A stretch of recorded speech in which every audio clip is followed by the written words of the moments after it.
এই মুহূর্তে মণিপুরের বিষ্ণুপুরে জঙ্গি হামলা, অসম রাইফেলসের কনভয়ে জঙ্গি হামলায় নিহত দুজন। বিস্তারিত জানবো, প্রতিনিধি মৈত্রী আমাদের সঙ্গে রয়েছেন।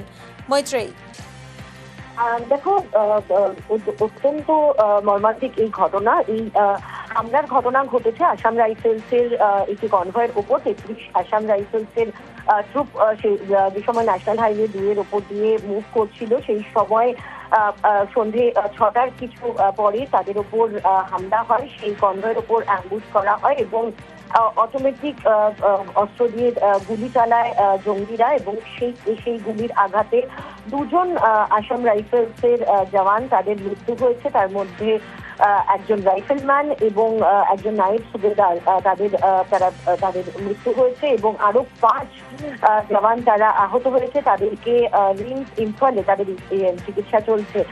মূলত মনে রাখতে হবে যে নাম্বল সেবাল বলে যে অংশে এই হামলার ঘটনা ঘটেছে, সেই জায়গাতে কিন্তু আফপা নেই, ডিনোটিফাইড এরিয়া অফ আফপা, এবং সেখানে এ ধরনের হামলার ঘটনা ঘটেছে। এবং এখনো পর্যন্ত কোনো জঙ্গি সংগঠন এই হামলার ঘটনায় দায় স্বীকার করেনি, এবং স্থানীয় এলাকা ঘিরে সেখানে সার্চ অপারেশন চলছে সমস্ত টেররিস্টদের এলিমিনেট করার জন্য।